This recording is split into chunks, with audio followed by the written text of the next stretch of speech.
We're incredibly grateful for your support. Before we begin today's tale, tell us, which city or country are you joining us from? We love connecting with our global audience. Now, let's dive into today's story. Oscar Walker's fingers drummed nervously against his pocket for the 100th time that evening, feeling the outline of the small velvet box hidden within. The ocean breeze carried the salt-tinged air through the open windows of the beachside restaurant, and the setting sun painted the sky in brilliant oranges and pinks. He watched as his wife, Melody, took another sip of her wine, her face glowing in the warm light of the candle between them. The last 6 months had been a careful dance of budget spreadsheets and extra shifts. Every Friday and Saturday night, while his friends watched movies or went to parties, Oscar had donned the blue uniform of Henderson Security Services, patrolling empty office buildings until dawn. The exhaustion had been worth it, though. Worth it for this moment. Worth it for the way Melody's eyes had lit up when they'd checked into the modest but charming Sandpiper in that afternoon. "You didn't have to do all this," Melody said, gesturing at the half-empty plates of seafood before them. "It must have cost a fortune." Oscar reached across the table and squeezed her hand. 15 years deserves something special, don't you think? The waiter appeared with their dessert, a slice of tiramisu to share. Oscar noticed how Melody's wedding ring caught the candlelight as she picked up her fork. 15 years of memories flooded his mind. Their courthouse wedding when they were barely out of college, the birth of their daughters, countless Sunday barbecues with Luke manning the grill while Oscar tried to keep the girls from tracking mud through the house. "Remember our first anniversary?" Oscar asked, smiling at the memory. "When I tried to cook that fancy French recipe and nearly burned down our apartment?" Melody's laugh seemed slightly forced. "And Luke came over with pizzas to save the day. He's always been there for us, hasn't he?" Oscar said, not noticing how Melody's fingers tightened around her fork. Best friend anyone could ask for. Back in their hotel room, Oscar waited until Melody emerged from the bathroom in her favorite silk pajamas, another anniversary splurge he'd been saving for. The velvet box felt heavy in his hands as he approached her. "I have one more surprise," he said, holding out the box. Melody's hands trembled slightly as she opened it. The silver bracelet caught the warm light from the bedside lamp, its delicate chain supporting small, intricately designed charms. "It's the one you've been looking at in Morris Jewelers," Oscar explained, his voice soft with anticipation. "I saw how your eyes lit up every time we walked past. Each charm represents a year of our marriage. See? A tiny house for our first home, baby booties for the girls, a Christmas tree for all our holidays together." Melody's eyes filled with tears. Oscar's heart swelled, thinking they were tears of joy, not noticing the way her shoulders had tensed or how she hadn't actually said anything yet. "Here, let me put it on you," he offered, taking the bracelet from the box. The clasp gave him some trouble. His fingers were better suited for grading papers and working with historical maps than dealing with such delicate jewelry. But finally, it settled around her wrist. They got ready for bed in comfortable silence, or what Oscar thought was comfortable silence. He didn't notice how Melody kept touching her wedding ring, twisting it around and around her finger as she stared at herself in the bathroom mirror. He was too busy thinking about how perfect the evening had been, how he'd managed to give her the anniversary she deserved despite their tight budget. The sheets were crisp and cool as they settled into bed. Oscar reached over to turn off the lamp, but Melody's voice stopped him. "Wait," she said, and something in her tone made his hand freeze halfway to the switch. "Oscar, I need to tell you something." He turned to face her, noting how she sat up straight against the headboard, her hands clasped tightly in her lap. The new bracelet caught the light, sending tiny reflections dancing across the wall. "What is it, honey?" he asked, still riding the high of what he thought had been a perfect evening. Melody took a deep breath, and in the warm glow of the bedside lamp, Oscar saw something shift in her expression. Her fingers moved from the bracelet to her wedding ring, twisting it nervously. "Luke and I have fallen in love," she said, the words tumbling out in a rush. "And we've been seeing each other for years." The words hung in the air between them, heavy and impossible. Oscar's mind refused to process them at first, as if they were spoken in a language he didn't understand. He stared at her, waiting for the punchline of what must be a terrible joke. But Melody wasn't laughing. She was still talking, her words coming faster now, like a dam breaking. We think it's time to open our marriage. We thought maybe we could all live together, share everything. Oscar's world tilted on its axis. The room seemed to spin around him, the walls closing in. His eyes fixed on the silver bracelet around her wrist. Each charm suddenly a marker not of their happy memories, but of years of deception. The tiny house charm caught the light, mocking him with its representation of the home they'd built together. The home she'd apparently been sharing with his best friend all along. The sound of waves crashing against the beach outside their window became a roar in his ears. Each crash seemed to bring another realization. Luke helping Melody with her car troubles, the late-night texts she'd shield from his view, the way they'd both suddenly taken up hiking last summer. All those moments he'd dismissed as ordinary. Everyday occurrences now revealed themselves as links in a chain of betrayal that stretched back years. He could see them now, all those Sunday barbecues in a new light. While he'd been inside helping Amy with her homework or cleaning up after Jennifer's art projects, had Luke and Melody been exchanging knowing glances over the grill? Had they been laughing at him, the oblivious husband too trusting to see what was right in front of him? The silence stretched between them, broken only by the distant sound of the waves and the quiet hum of the hotel air conditioning. Melody reached out to touch his arm, but he flinched away as if her touch burned. "Oscar, please say something," she pleaded, her voice breaking. "We can make this work. Luke and I have talked about it so much. We could be happy together, all of us." The irony of her words, "We've talked about it so much," hit him like a physical blow. While he'd been working extra shifts as a night security guard, counting every penny to buy her that bracelet, she and Luke had been planning their future together, a future that reduced Oscar to a convenient third wheel in his own marriage. The hotel room that had felt cozy and romantic just hours ago now seemed to be suffocating him. Oscar's movements were mechanical as he swung his legs over the side of the bed and stood up. His phone sat on the nightstand, its screen reflecting the warm light of the lamp. He grabbed it with trembling hands, nearly dropping it as he tried to unlock the screen. He moved through the room like a sleepwalker, gathering his wallet and car keys. His overnight bag sat in the corner, still mostly packed. They'd only been at the hotel for a few hours. Hours that had transformed from some of the happiest in recent memory to this nightmare. As he moved, memories crashed over him like waves, each one revealing new layers of deception. That book club Melody had joined 2 years ago, the one that always seemed to meet on nights when Luke was free to give her a ride. The way Luke had started showing up at the house more often, claiming he was just in the neighborhood and thought he'd stop by. He remembered Luke's enthusiasm when Oscar had mentioned wanting to build a tree house for the girls. "I'll help you with that, buddy," Luke had said, clapping him on the shoulder. They'd spent weekends working on it together, Luke bringing over his tools and expertise while Oscar followed his instructions. Had Luke been laughing at him then, planning his next rendezvous with Melody while they hammered nails and sawed boards together? The texts, God, the texts. How many times had he noticed Melody quickly turning her phone away when he walked into the room? She'd always said she was just catching up with friends or checking work emails. He'd never questioned it, never wanted to be the kind of husband who snooped or doubted. Trust, he'd always believed, was the foundation of their marriage. "Oscar, please." Melody's voice broke through his thoughts. She stood between him and the door now, her silk pajamas catching the light, the silver bracelet still gleaming on her wrist. "We could talk about this. Luke and we've thought it all through. There are ways to make this work. If you'll just listen." The fact that she was still wearing his anniversary gift, still trying to sell him on this idea of sharing their marriage with Luke, made bile rise in his throat. Without a word, he stepped around her and walked out the door.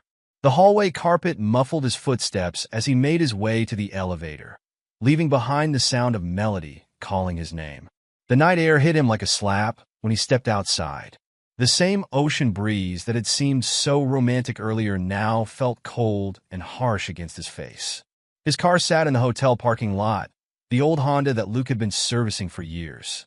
How many of those repairs had been necessary? How many had been excuses for Luke and Melody to meet? His phone buzzed in his pocket, Dora responding to his text. "Of course. I'm home."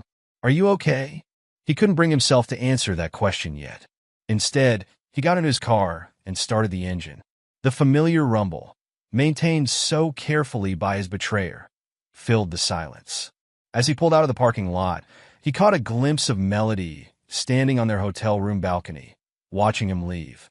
The sight of her diminishing figure in his rearview mirror felt like watching 15 years of his life fade away into darkness. Dora Freeman's apartment building loomed ahead, a modest three-story complex on the outskirts of town. Oscar sat in his car for several minutes after parking, trying to compose himself enough to face his sister. The dashboard clock showed 11:42 p.m., not the way he'd expected to end his anniversary celebration. The security light flickered as he climbed the outdoor stairs to Dora's second-floor apartment. Each step felt like lifting lead weights. When he reached her door, he didn't even need to knock. It swung open immediately, revealing his sister's worried face. "Oscar." Dora's voice was soft with concern. She wore flannel pajama pants and an old college sweatshirt, her dark hair pulled back in a messy bun.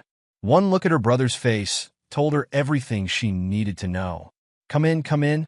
The apartment was small but cozy, cluttered with books and papers from Dora's graduate studies in psychology.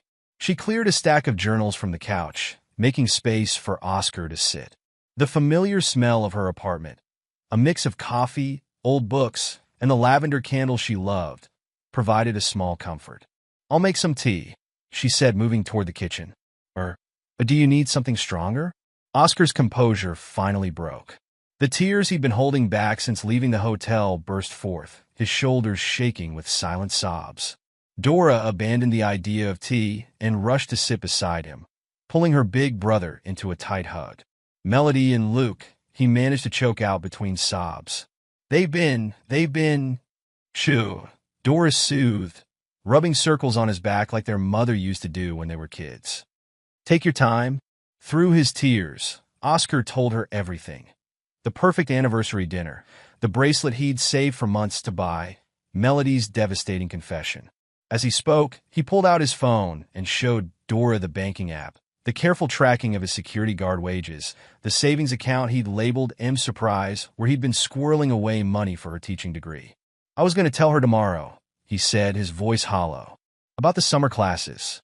I'd worked it all out with the community college. She always talked about wanting to teach, about how she'd given up on her degree when we had Amy." Dora's expression shifted, a shadow passing over her face. She got up and retrieved her laptop from the dining table, settling back beside him on the couch. "There's something else you should know," she said hesitantly. "I didn't want to be the one to tell you this, but..." She opened her laptop and navigated to Facebook, scrolling through various posts from their mutual friends. Oscar's breath caught in his throat as he saw the evidence laid out before him. Photos of Luke and Melody at restaurants he'd never been to, at parties he hadn't attended. Comments from their friends that now seemed obvious in their implications. "You two look so happy together. And what a cute couple." "They've been barely hiding it," Dora explained gently. "Everyone knew except you." Oscar stared at the screen, his mind struggling to process what he was seeing. There was a photo from just last month, Melody and Luke at a concert, his arm around her waist, both of them beaming at the camera. The caption read, "Great night with this amazing woman. #blessed." "The concert," Oscar whispered. "She told me she was going with her book club friends. I even thanked Luke for giving her a ride because I had to work late at school that night." Dora scrolled further, revealing more photos, more comments, more evidence of the double life his wife and best friend had been leading. There they were at a wine-tasting event, at a hiking trail Oscar had never visited, at a New Year's Eve party he'd missed because of his security guard shift. "Look at the dates," Doris said quietly. "Some of these go back years." Oscar's eyes fixed on a particular photo from 2 summers ago. It showed Luke and Melody at the beach, the same beach where he'd just taken her for their anniversary. They were sharing an ice cream cone, looking at each other with unmistakable affection. The comments below were filled with heart emojis and knowing winks. "I don't understand," he said, his voice breaking. "How could everyone know?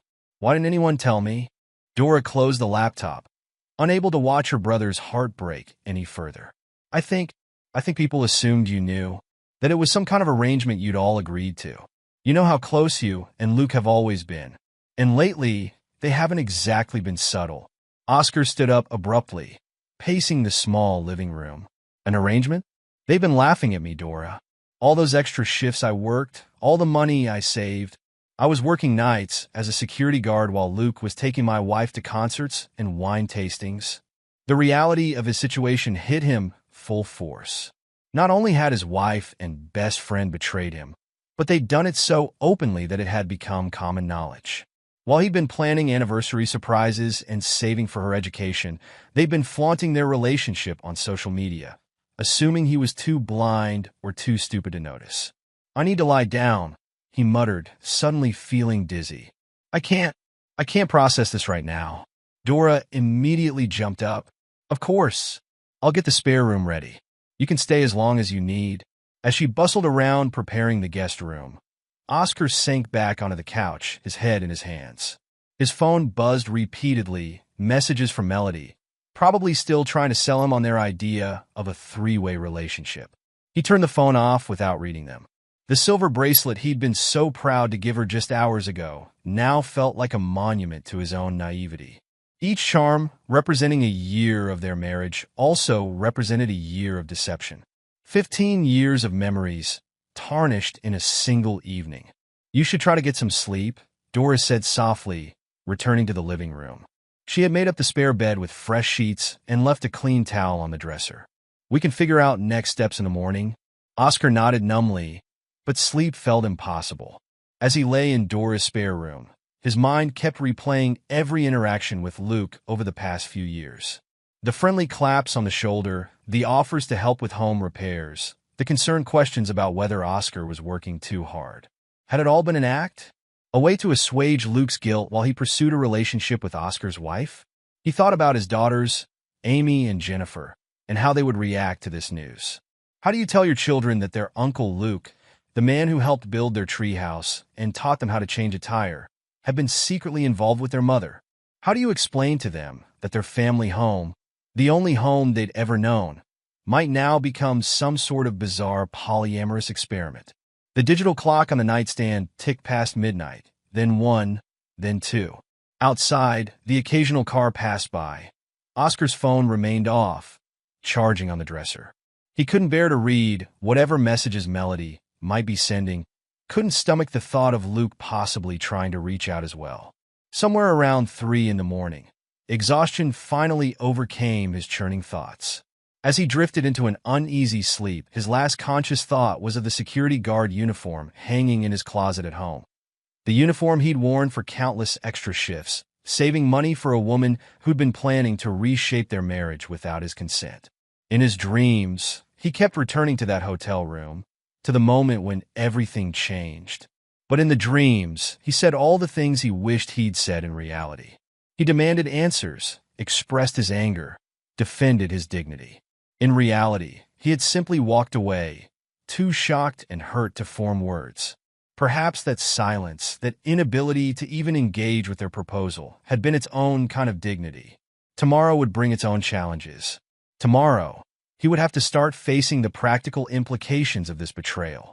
But for now, in his sister's spare room, Oscar Walker, dedicated teacher, loving father, betrayed husband, finally fell into a troubled sleep, while across town, in a beachside hotel room, the silver bracelet he'd sacrificed so much to buy lay abandoned on a bedside table. Across the breakfast table where Oscar sat staring into a cold cup of coffee. He hadn't slept more than an hour or two, and his phone screen showed 17 missed calls from Melody and 5 from Luke. The messages he couldn't bring himself to read numbered in the dozens. "You need to go home eventually," Dora said gently, setting a plate of untouched toast aside. "At least to get some clothes and talk to the girls." Oscar nodded numbly. His daughters would be wondering where their parents were. The anniversary weekend was supposed to last until Sunday evening, but here he was at his sister's apartment on Saturday morning, his world shattered into unrecognizable pieces. The drive home felt surreal. Each familiar landmark seemed to mock him with memories. The auto shop where Luke had serviced his car countless times, the bank where Melody worked as a teller, the high school where he taught history. His hands gripped the steering wheel tighter as he turned onto his street. A sharp intake of breath. Luke's red pickup truck sat in his driveway, next to Melody's silver Civic. They were waiting for him. Of course they were waiting for him. The house key felt foreign in his hand as he unlocked the front door. The sound of voices drifted from the kitchen, quiet, serious tones that cut off abruptly when he stepped inside. The hardwood floors creaked beneath his feet as he moved through the living room, past family photos that now felt like exhibits in a museum of lies. Oscar stopped dead in the kitchen doorway. Luke and Melody sat at his kitchen table, with a laptop open between them and several printed documents spread across the surface. A PowerPoint presentation glowed on the screen, its title slide reading, "Building Our Future Together, a Proposal for Ethical Non-Monogamy." Oscar. Luke stood up, his face a mixture of concern and determination. He looked exactly the same as he had at their last barbecue 2 weeks ago, when he'd helped Oscar clean the grill and talked about planning a fishing trip. "Thank you for coming home. We need to talk about this rationally." Melody's hands were clasped tightly around a coffee mug, the one Oscar had bought her last Christmas, with "World's Best Mom" printed on the side. "Please just sit down and listen. We put a lot of thought into this." Oscar remained standing in the doorway, his voice barely above a whisper. "Where are the girls?" "At my mother's," Melody replied quickly. We thought it would be better to have this conversation privately." Luke cleared his throat and gestured to the laptop. "We've prepared a presentation. It explains everything, how this could work, the benefits for everyone involved. There's research showing that polyamorous households can be just as stable as traditional ones, sometimes even more so." Oscar's eyes moved from the laptop to the papers scattered across the table. Financial documents caught his attention, mortgage statements, bank records. His stomach churned as he picked up one of the papers. "What is this?" he asked, though the letterhead from First Regional Bank made it clear enough. Melody shifted in her chair. "Luke's business has been doing really well. He can help with the mortgage. We thought, with 3 incomes, we could actually upgrade some things around the house. Maybe finally finish the basement renovation you've been talking about. We can make this work," Luke added, clicking to the next slide, which showed a proposed schedule, detailed blocks of time labeled family dinner, Oscar and kids, Melody and Luke date night, Oscar and Melody time. "Look, we've mapped everything out. Equal time, equal respect. The kids would have 3 adults looking out for them instead of just 2. Oscar's hands trembled as he continued scanning the mortgage documents. Something wasn't right. His signature appeared on forms he'd never seen before, dates from weeks ago when he'd been nowhere near a bank. "These forms," he said, his voice growing stronger with dawning understanding. "I never signed these." The kitchen fell silent. Melody's fingers tightened around her coffee mug. Luke's confident posture faltered slightly. "We knew you might need time to adjust to the idea," Melody said carefully. "But the refinancing opportunity was time-sensitive. With my position at the bank, I was able to expedite things." "You forged my signature?" The words came out in a horrified whisper. "It's not like that," Luke jumped in. "We're all going to be living here together. The money's going to benefit everyone. My business is solid. I can cover the increased payments easily." Oscar's world tilted for the second time in less than 24 hours. Not only had they been carrying on behind his back for years, but they'd actually started making financial decisions about his house, forging his signature, planning to take on debt in his name. "Get out," he said quietly. "Oscar, please." Melody stood up. "Just look at the rest of the presentation. We've thought of everything. We can make this work. Get out." The words exploded from him, echoing off the kitchen walls. "Both of you, get out of my house. And take your PowerPoint presentation about stealing my home with you." Luke raised his hands in a placating gesture. "Come on, buddy, you're not thinking clearly. We're trying to be honest with you now, trying to build something better for everyone." "Honest?" Oscar laughed, a harsh sound that held no humor. "You want to talk about honesty while you're sitting there with forged mortgage documents? While you're planning to take my home right out from under me? It's our home," Melody insisted, tears welling in her eyes. "We're trying to make it better, make it work for everyone." The girls would understand eventually. They love Luke. He's been like a second father to them already. That was the wrong thing to say. Oscar's vision went red around the edges. "Luke is their uncle, not their father. I'm their father. I'm the one who's been working 2 jobs to give them everything they need. I'm the one who's been here every day, not sneaking around behind everyone's backs. He grabbed the mortgage documents from the table, crumpling them in his fist. I want both of you out of this house right now. And Melody, you can expect to hear from a lawyer. Forgery is a crime, even for bank tellers. The color drained from Melody's face. You wouldn't what? Report a crime? Tell the truth? That seems to be something you both have trouble with. Oscar turned to Luke, years of friendship turning to ash in his mouth. Take your truck and your PowerPoint and your plans for my house, and get out. Now! Luke stood his ground for a moment, looking like he might argue further, but something in Oscar's expression made him think better of it. He closed the laptop and gathered the remaining papers. Come on, Mel, he said softly. We'll try again when he's calmer. When he can see this is best for everyone. Oscar watched them leave, Luke's arm around Melody's shoulders as they walked to his truck. The same arm that had hugged Oscar at countless birthdays and barbecues. The same shoulders that had helped carry furniture when they'd first moved into this house. When their vehicles had disappeared down the street, Oscar sank into a kitchen chair, the crumpled mortgage documents still clutched in his hand. He pulled out his phone with shaking fingers and did something he'd never thought he'd have to do. He searched for divorce lawyers in his area. The weeks that followed seemed to blur together in a haze of legal consultations, sleepless nights, and impossible decisions. Oscar's modest teacher's salary stretched thin across 2 households after he moved into a cramped studio apartment, leaving the house to Melody and the girls. His lawyer advised against leaving, but Oscar couldn't bear to stay under the same roof with the woman who had betrayed him so completely. The studio apartment felt more like a cell than a home. A twin bed occupied one corner, a small desk another, and a kitchenette that barely deserved the name took up one wall. The bathroom was so small he had to step sideways around the toilet to reach the shower. But it was all he could afford after factoring in child support and his mounting legal fees. His students noticed the change in him. The passionate discussions about historical events that had once characterized his classes gave way to subdued lectures and worksheet assignments. Dark circles appeared under his eyes. His shirt showed wrinkles that would have been unthinkable a month ago, and he found himself losing his place in the middle of sentences. The whispers started in the teacher's lounge first. Did you hear about Oscar and Melody? I always thought Luke spent too much time at their house. Those poor girls. One Tuesday morning, as Oscar tried to explain the causes of World War I to a class of increasingly restless sophomores, a knock at his classroom door made him jump. Norman Yoder, the school principal, stood in the hallway, his face set in what he probably thought was a sympathetic expression. Mr. Walker, could you step out for a moment? Oscar's students exchanged meaningful glances as he walked to the door. They knew something was wrong. Teenagers always knew. He caught them whispering about his situation more than once, had seen them quickly close social media apps when he walked past.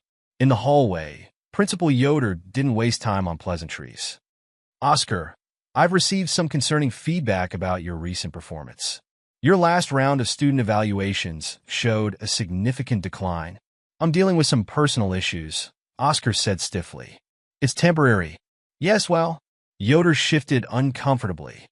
Several parents have expressed concern about their children's progress in your class, and some of your colleagues have noticed changes in your behavior. Changes? You seem distracted, unprepared. This isn't like you, Oscar. I think it might be wise to schedule a wellness check with our district counselor. Oscar's hands clenched at his sides. I'm fine, Norman. I just need some time to adjust to changes in my personal life. Ah, yes. About that. Yoder glanced around the empty hallway. We try to maintain certain standards of moral conduct among our faculty. The community talks, you understand. Heat rose in Oscar's chest. Moral conduct? My wife and best friend betrayed me, and you're questioning my moral conduct? Now, Yoder raised his hands defensively. No one is judging anyone. But if you need to take some time off, perhaps a leave of absence. I need my job, Oscar said through gritted teeth. My salary barely covers child support and rent as it is. Yoder nodded, though his expression suggested he wasn't really listening. Just think about the counseling, won't you? We need to document that we've taken appropriate steps to address these performance issues. Back in his classroom, Oscar found his students unusually quiet, obviously straining to hear the hallway conversation. He returned to his lecture on World War I, but the words felt hollow in his mouth. How could he explain the complex web of alliances that led to global conflict when he couldn't even understand the betrayal that had destroyed his own home? That evening, driving to his daughter's soccer game, Oscar passed Luke's auto shop. The sight of Jennifer's car in the parking lot made him slam on his brakes.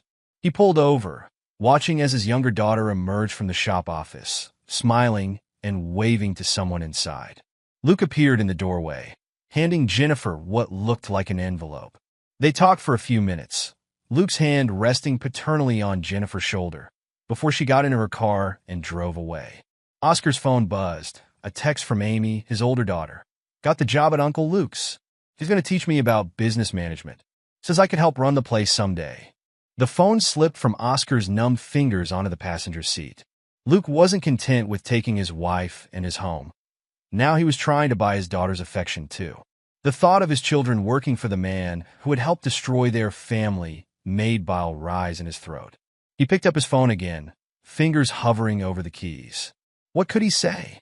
Don't trust the man who's offering you opportunities one can't afford to give you. Don't be fooled by the uncle who's been in your life since before you could walk. Instead, he typed, "That's great, sweetheart. Be sure to do your homework too." Later that night, in his studio apartment, Oscar sat at his small desk grading papers. The red marks he made on his students' essays blurred before his eyes, looking too much like the ink that had forged his signature on those mortgage documents. His daughter's latest Instagram post showed her at Luke's shop, posing proudly in a new employee t-shirt. The comments were full of heart emojis and congratulations, including one from Melody. "So proud of you, baby. Uncle Luke is the best." Oscar closed his laptop and walked to the window. From the third floor, he could see the city lights spreading out before him, so different from the quiet suburban view he'd had from his home. Somewhere out there, his daughters were sleeping in their childhood beds, while Luke probably sat at his kitchen table, planning more ways to integrate himself into their lives. The weight of it all, the betrayal, the financial strain, the whispers at work, the slow loss of his children's affection, pressed down on him like a physical force. He hadn't felt this alone since his parents died, and even then, he'd had Luke's shoulder to cry on. The community center circle of folding chairs. Oscar shifted uncomfortably, trying to find a position that didn't make the metal chair dig into his back. He hadn't wanted to come to this support group for betrayed spouses, but his sister Dora had insisted, saying he needed to talk to people who understood what he was going through. Would anyone like to share their story today? The group facilitator's voice was gentle, practiced in handling raw emotions. Oscar kept his eyes fixed on the linoleum floor, studying the scuff marks from years of dragged chairs. He didn't want to share. Didn't want to admit how completely he'd been fooled, how thoroughly his life had been dismantled. "I'll go," a woman's voice spoke up from across the circle. "I'm Sally Snyder, and my husband of 12 years left me for my sister." Oscar's head lifted slightly. There was something in her voice, not self-pity, but a controlled anger that resonated with his own feelings. "The worst part wasn't even the affair," Sally continued. She sat straight-backed in her chair, her business attire suggesting she'd come directly from work. "It was the way they tried to gaslight me into thinking I was overreacting, that I should be happy for them, that love is love and all that nonsense." Murmurs of understanding rippled through the group. Oscar found himself nodding along. "But I'm a paralegal," Sally said, a hint of steel entering her voice. "I know my rights. And when I found out they'd been planning to buy a house using my credit behind my back, I made sure they faced consequences." Oscar's attention snapped fully to Sally now. The mortgage documents, Melody's forgery, it all came rushing back. After the meeting, he found himself hanging back as others filed out. Sally was gathering her things, sliding papers into a sleek leather briefcase. "Excuse me," Oscar said, approaching her carefully. "That situation you mentioned with the house." Sally looked up, her professional demeanor softening slightly. "First time at group?" "Yeah, I'm Oscar. And my wife." Well, my soon-to-be ex-wife and my former best friend tried something similar with my house. Let me guess, they had it all planned out? Thought they were doing you a favor by making decisions about your life without your consent. The accuracy of her assessment made Oscar blink. They had a PowerPoint presentation about polyamory and everything. Sally's laugh was sharp, but not unkind. Of course they did. These people always think they can intellectualize their way out of being horrible human beings. She paused, studying him. Want to grab a coffee? I might be able to help you understand your legal options. They found a quiet corner in a nearby diner, where Oscar told her everything. The anniversary revelation, the forged documents, Luke's attempts to buy his daughter's loyalty through job offers. Sally took notes as he spoke, her pen moving quickly across a legal pad. The forgery is serious, she said when he finished, especially since she used her position at the bank to do it. That's not just forgery. It's abuse of her professional position. Oscar wrapped his hands around his coffee mug, seeking warmth. I have copies of the documents, but I don't know where to start. First thing tomorrow, you need to report this to her bank's compliance department, Sally said, writing something on her legal pad. They take this kind of thing very seriously. Then we need to look at your house's current mortgage status and any other financial documents she might have had access to. A man at the next table had been glancing their way throughout the conversation. Now he stood up and approached them, his weathered face creased with concern. Sorry to interrupt, he said, but I couldn't help overhearing about the auto shop owner. I'm Vince McKee, by the way. I was at the support group too, sitting in the back. Oscar nodded, remembering seeing him in the circle. I work for the state's Consumer Protection Office, Vince continued, pulling out a business card. And let's just say your friend Luke's auto shop has been on our radar for a while. Sally's eyebrows rose. What do you mean? Vince glanced around the diner before sliding into their booth. We've had complaints about unusual billing practices, unnecessary repairs, overcharging, but nothing concrete enough to act on. The victims are often elderly or don't know enough about cars to challenge his recommendations. Oscar's mind raced back through years of taking his Honda to Luke's shop. All those repairs that seemed to cost more than expected, the frequent recommendations for additional work. He always said he was giving me the friend discount, Oscar said bitterly. I trusted him completely. That's usually how these things work, Vince said grimly. Trust makes it easy to exploit people. Sally was writing rapidly on her legal pad. Vince, if Luke's business isn't legitimate, that could affect his ability to make good on any financial commitments he's made regarding Oscar's house. Not to mention what it might mean for my daughters, Oscar added, thinking of those job offers that had seemed so generous. They both started working for him recently. The three of them sat in the diner until closing time, discussing possibilities and sharing information. For the first time since his anniversary night, Oscar felt something other than despair. It wasn't hope exactly. The wound was still too fresh for that, but perhaps it was the first step toward whatever came after betrayal. As he drove back to his cramped studio apartment that night, Oscar thought about everything he'd learned. The image of his daughters working at Luke's shop took on a darker tone now. What had seemed like generous opportunity might be something more manipulative. The man he'd trusted with his car, his home, his family. Had any of it been real? His phone buzzed with a text from Jennifer. Uncle Luke says I can start handling customer invoices next week. Isn't that awesome? Oscar's hands tightened on the steering wheel. He thought of elderly customers being overcharged, of forged mortgage documents, of PowerPoint presentations that tried to rationalize betrayal. The weight of protecting his daughters while their world crumbled around them settled heavily on his shoulders. In his apartment, Oscar sat at his small desk and began to write everything down. Every suspicious repair, every overlarge bill, every instance of Luke's generosity that now seemed tainted.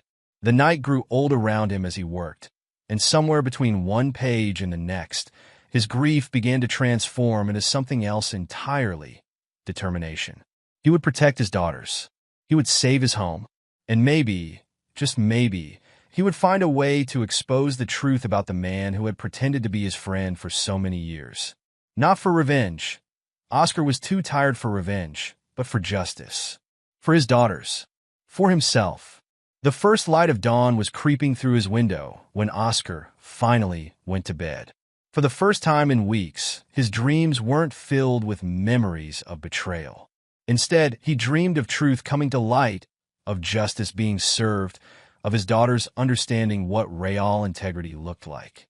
Tomorrow would bring new challenges, but tonight, in a cramped studio apartment with determination as his only companion, Oscar Walker began to see a path forward through the darkness of betrayal. Amy Walker stood in the doorway of her father's studio apartment, watching him sleep at his small desk, papers scattered around him. She'd used her emergency key to let herself in after he hadn't answered her texts about missing their weekly breakfast. The sight of him, exhausted and surrounded by documents, made her heart ache. The past month had been a whirlwind of confusion and anger. When her mother and Uncle Luke had first explained their new family arrangement, Amy had tried to be understanding. She was 17, practically an adult. Shouldn't she be mature enough to accept modern relationships?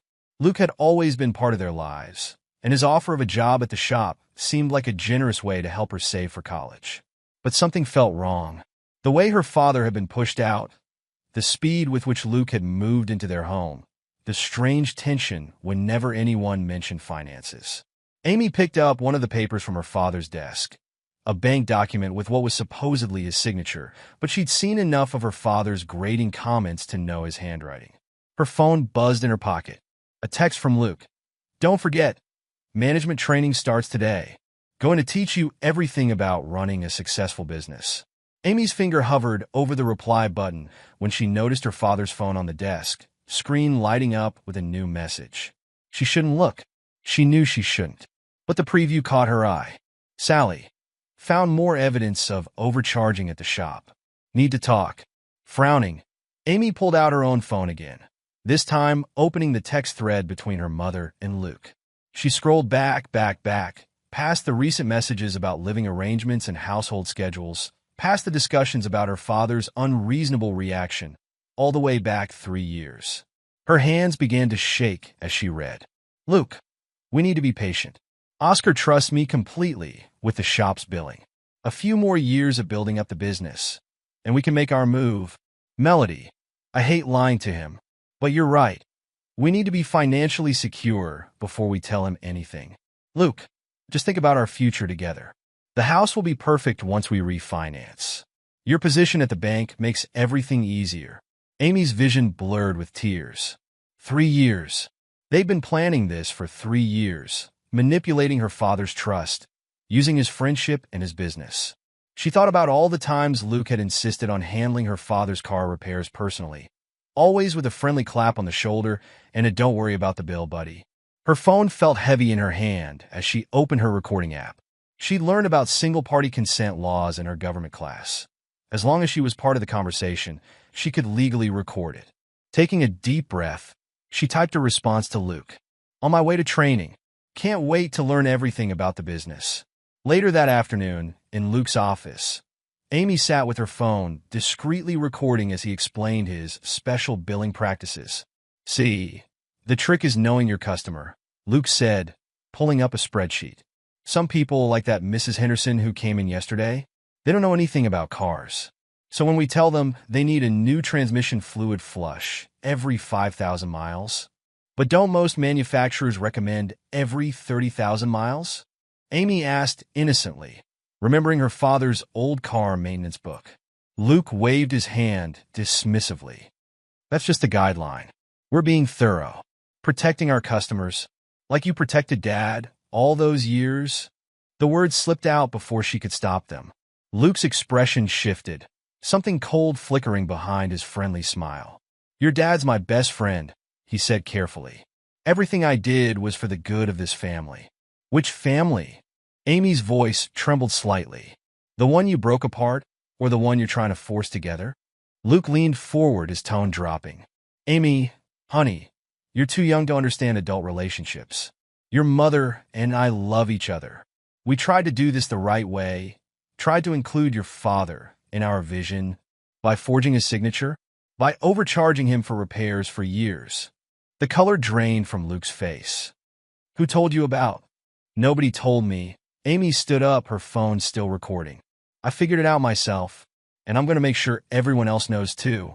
She walked out his office, her heart pounding, but her steps steady.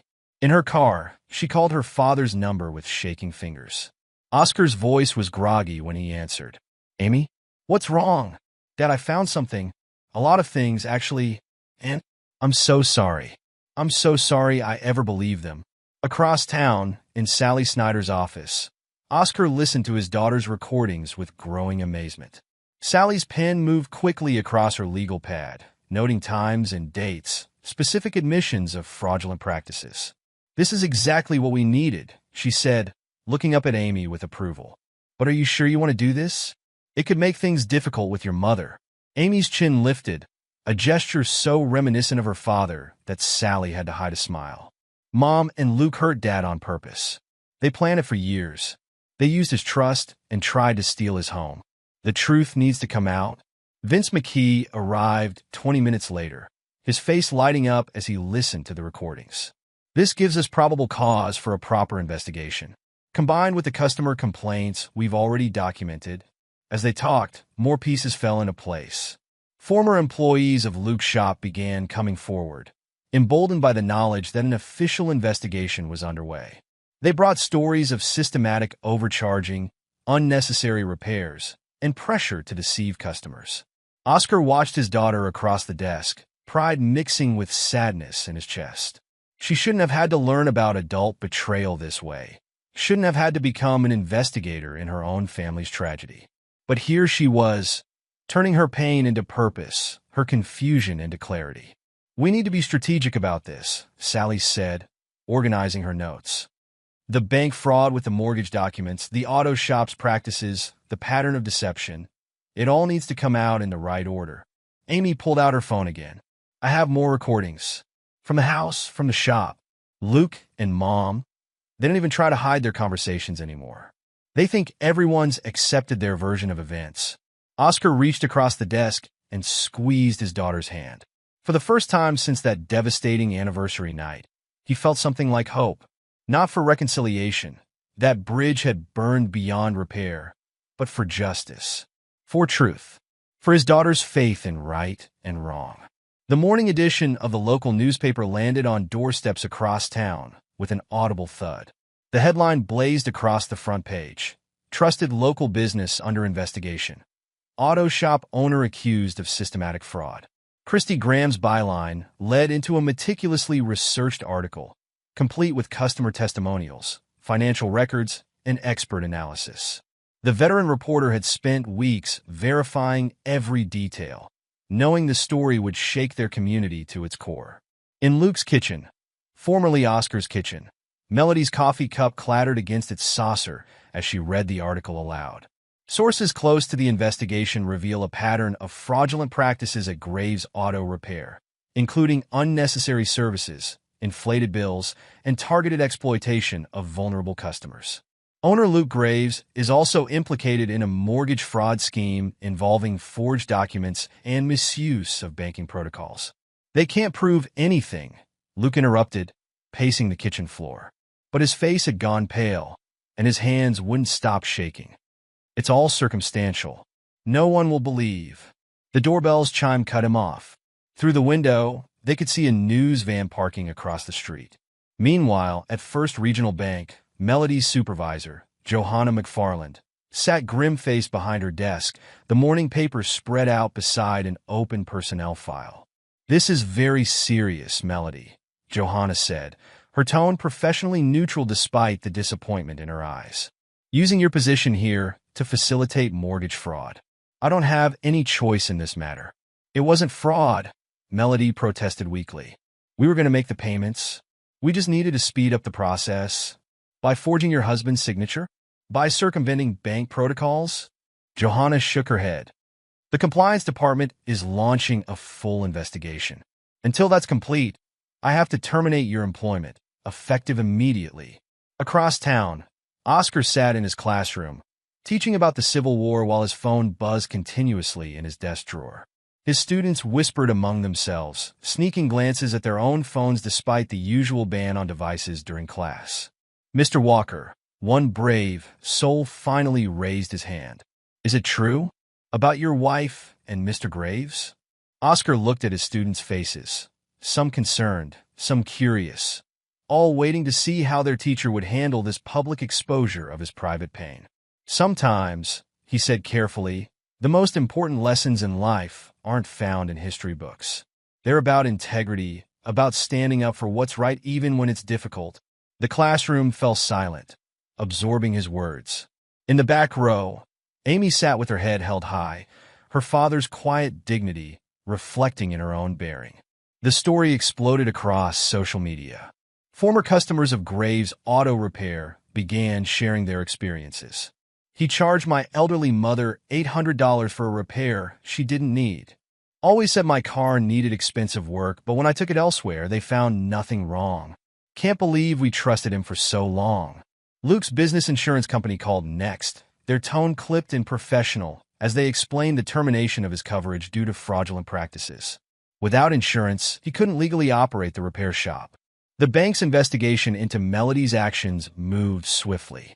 Years of working as a teller had made her overconfident, leaving a clear trail of irregularities in her handling of the mortgage documents. Each revelation brought new consequences, new layers of deception exposed to public view. Former employees came forward, their stories adding detail and depth to the investigation. They spoke of pressure to perform unnecessary repairs, of being taught to target certain customers for extra services, of the gnawing guilt that had finally driven them to speak up. Mr. Graves always said we were just being thorough, one former mechanic told investigators. But we knew what we were doing wasn't right. When we saw the newspaper article, it gave us the courage to come forward. The community's reaction surprised Oscar. Instead of the whispers and judgment he'd feared, he found support. Parents of his students sent emails of encouragement. Colleagues who had once avoided eye contact now stopped to express their admiration for how he'd handled the situation. You taught us all something about grace under pressure, Norman Yoder told him, the principal's earlier concerns about moral conduct forgotten in light of the truth. But the hardest moments came at home. Jennifer, his younger daughter, struggled to reconcile the Uncle Luke she'd known with the man revealed in the investigation. He taught me to change a tire, she said one evening, sitting in Oscar's small apartment. He helped build my treehouse. How could he be lying the whole time?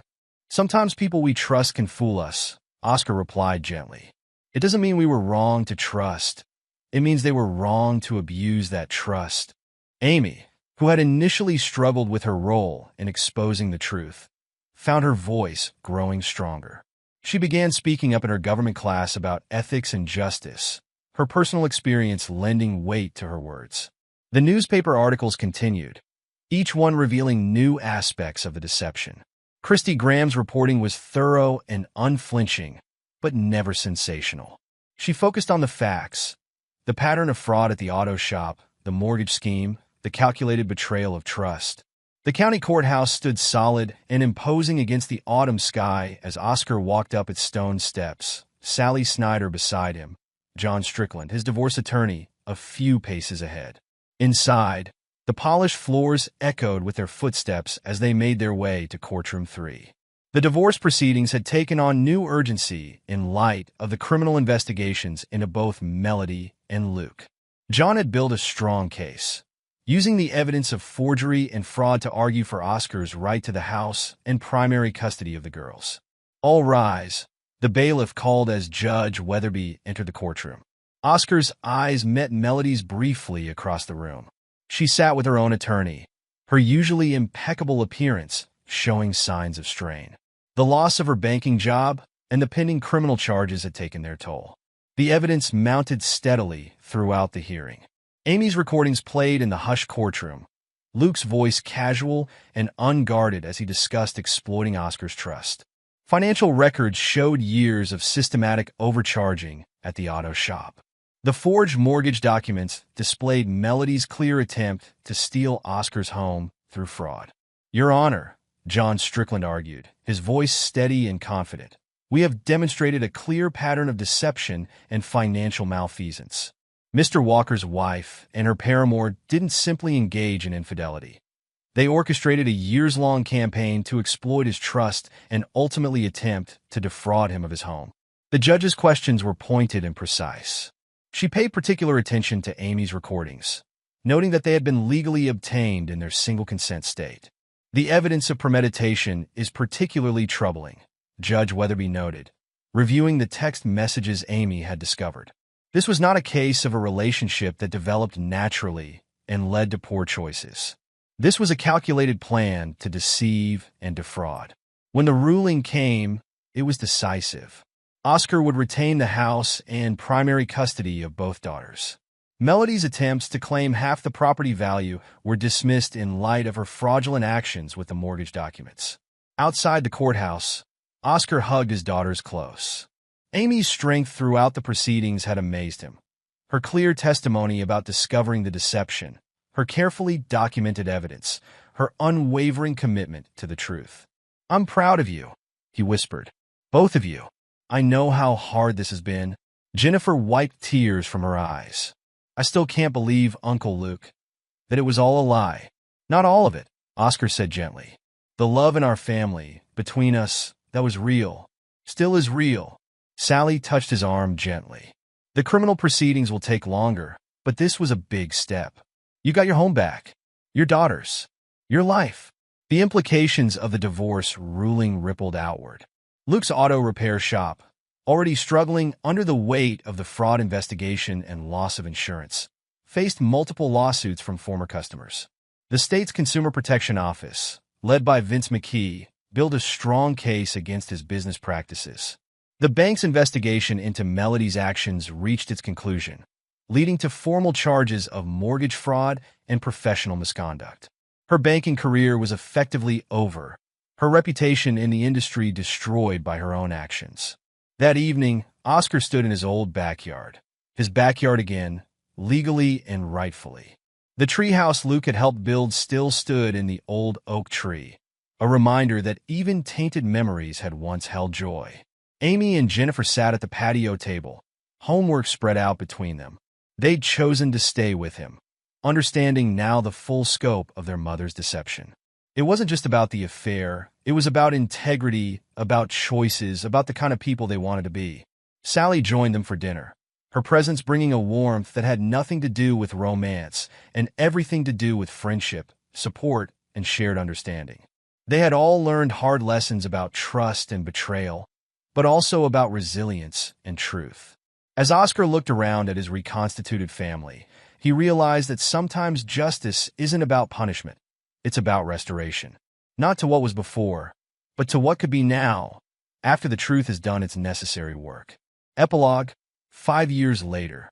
The autumn breeze rustled through the oak leaves in Oscar Walker's backyard, carrying with it the scent of Sally's famous apple pie, cooling on the kitchen windowsill.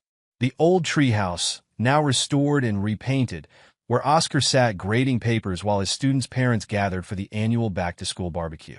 5 years had carved new lines around his eyes, but they were laugh lines now, not the deep furrows of betrayal that had marked his face during that devastating period half a decade ago. His silver-streaked hair caught the sunlight as he looked up to watch Amy, home from her second year of law school, deep in conversation with Vince McKee about her summer internship at the state's Consumer Protection Office. "Dad!" Jennifer called from the patio, where she was setting up her laptop. "The virtual tour of my first photography exhibition is about to start. Come see." Oscar smiled, remembering how his younger daughter had discovered her passion for photography during the darkest days of their family's upheaval. She'd started by documenting evidence of Luke's auto shop fraud, but the camera had become her way of finding beauty in broken things, of telling stories that needed to be told. The local arts magazine had recently featured her photo series titled Betrayal and Redemption, stark black and white images that told their family's story through metaphor and shadow. The exhibition was her first solo show, hosted by a prestigious gallery in the city where she now attended college. Sally emerged from the house, carrying fresh drinks for their guests, her engagement ring catching the light. They'd taken their time building their relationship, both wounded by past betrayals, both understanding the value of trust earned slowly and kept carefully. Their wedding was planned for spring, a small ceremony in this very backyard where their story had truly begun. "Oscar," Norman Yoder called from near the grill, "the superintendent was just telling me about your nomination for Teacher of the Year." The way you've helped students deal with their own family challenges. It's remarkable. The support group Oscar had started for students dealing with difficult family situations had grown into a district-wide program. His own experience had taught him that sometimes the most important lessons weren't found in textbooks, and his classroom had become a place where history and humanity intertwined. Dora, who had recently completed her PhD in psychology, often collaborated with him on the program. Her dissertation on trust, betrayal, and recovery in family systems had been inspired by watching her brother's journey from devastation to renewal. News of Melody and Luke's current circumstances arrived sporadically through the small-town grapevine. After the criminal charges for fraud and forgery, they'd moved to Arizona, their dreams of a polyamorous paradise shattered by consequences. Luke's attempt to open another auto shop there had failed when background checks revealed his history. He now worked as a low-level employee at a corporate chain garage, his entrepreneurial ambitions buried under the weight of his past actions. Melody had faced her own struggles. The forgery conviction had made it impossible to work in banking or finance. Last anyone heard, she was working as a retail clerk, her carefully maintained image of suburban success replaced by the harsh reality of starting over in middle age with a criminal record. Their hasty marriage, performed at a Las Vegas chapel shortly after leaving town, had already ended in divorce. The stress of financial difficulties, mutual blame, and the constant shadow of their past actions had proven too much for their relationship to bear. As Amy had observed during one of her rare conversations with her mother, a foundation built on lies will always crack under pressure. The auto shop that had been the center of so much deception had found redemption under new ownership. Luke's former manager, Mike Chun, had bought it at auction and transformed it into one of the most trusted repair businesses in the region. His strict ethical policies and transparent pricing were direct responses to the previous owner's fraud, and he'd even hired Jennifer to design the shop's new marketing materials, an act of poetic justice that hadn't been lost on anyone.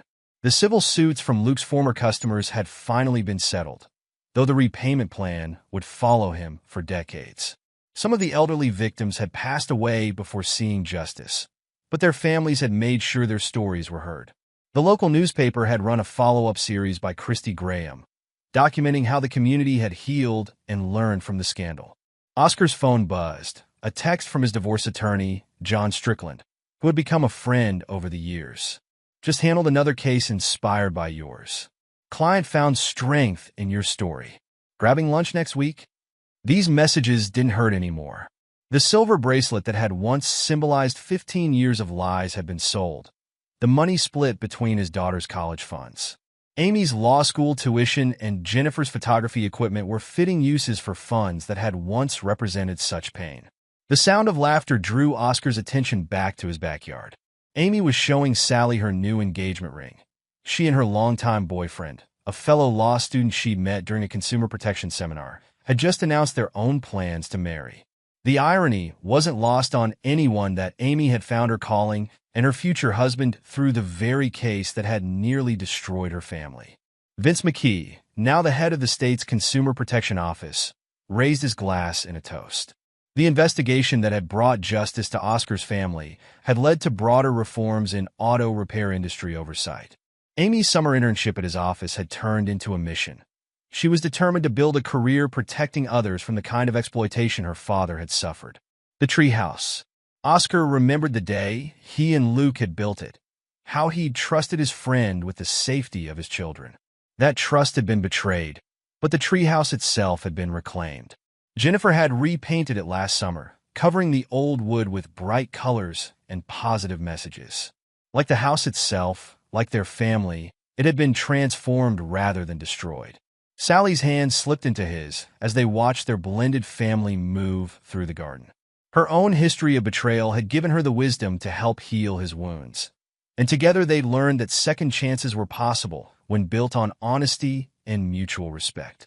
The biggest surprise of the past 5 years had been the way the community had rallied around them. The whispers that had once hurt so much had turned to expressions of support. Oscar's dignity in the face of betrayal, his focus on protecting his daughters rather than seeking revenge, had earned him a respect that went beyond sympathy. His classroom had become a place where students felt safe discussing difficult topics. The history lessons often sparked deeper discussions about ethics, choices, and consequences. Oscar had found that his personal experience added weight to these conversations, though he never shared the specific details of his story. The sun was setting now, painting the sky in shades of pink and gold. Jennifer's virtual exhibition tour had ended to enthusiastic reviews from the gathered guests. Amy was explaining the finer points of consumer protection law to an attentive audience.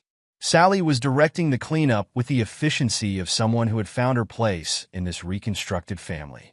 Oscar looked around at the life he'd rebuilt from the ashes of betrayal. The house that Melody and Luke had tried to steal through fraud had become a true home again, filled with new memories and new love. His daughters had grown not just older but stronger, their character forged in the crucible of their family's crisis. The anniversary bracelet was long gone, but its proceeds had helped Amy buy her law school textbooks and Jennifer purchase her first professional camera. From the seeds of betrayal, something new and beautiful had grown.